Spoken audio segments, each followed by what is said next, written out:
Hi, in this video we are going to solve the fifth question of IIT JAM 2021 mathematics paper. Here's the question. P and T are given to be positive real numbers. dt is the closed disk centered at the origin of radius t, which can also be written as all those xy for which x square plus y square is less than or equal to t square. We are given with this integral, which is a function of p and t, and we need to find the values of p for which this limit t tending to infinity of ipt is finite.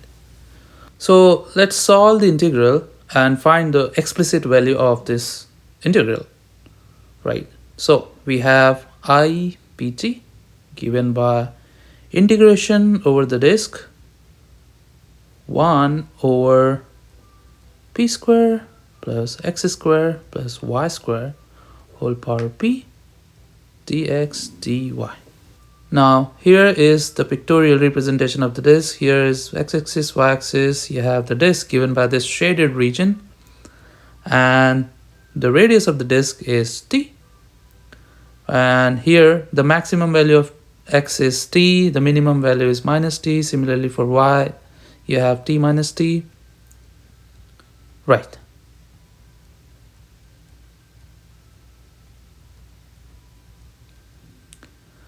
Now to solve this integral, what we do is we perform change of coordinate system, which will make the integral very easy. So we change it from Cartesian to polar coordinates. For that, what you do is you substitute x as r cos theta, y as r sin theta, which also implies that r square is equal to x square plus y square.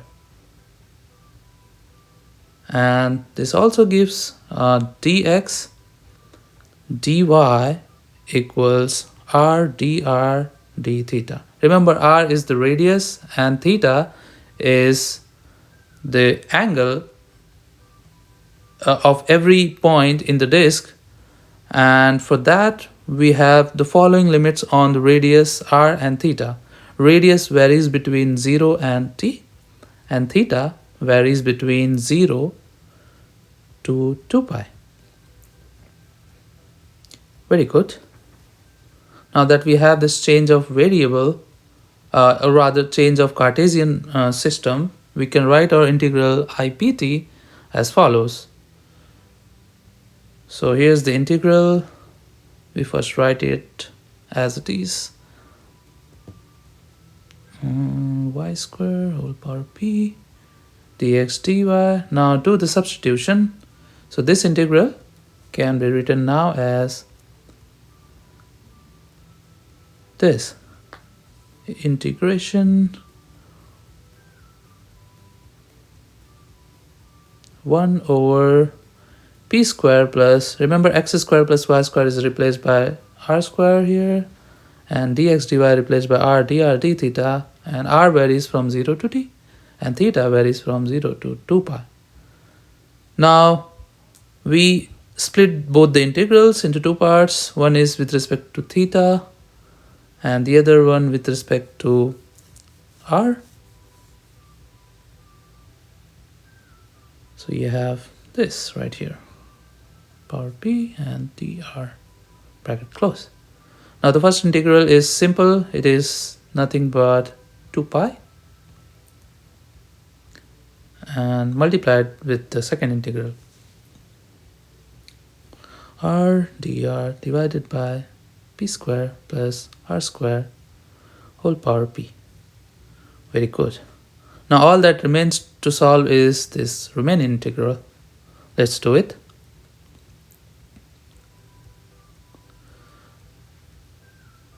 Now what we do is we perform change of variable to solve this integral, because we see that its numerator contains r and the denominator contains r square.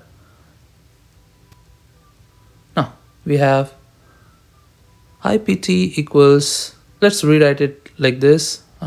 We took the 2 with the 2 pi with r, so it can be written like this, and dr right here. Now let's substitute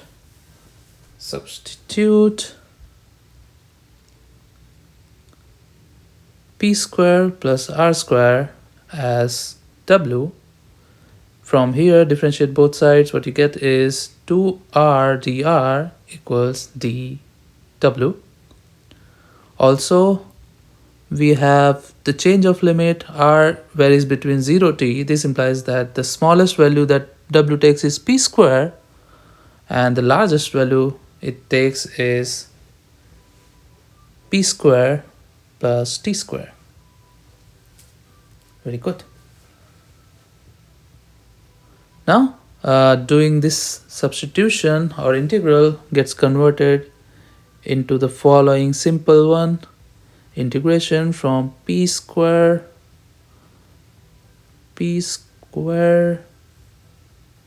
to p square plus t square dw divided by w power p.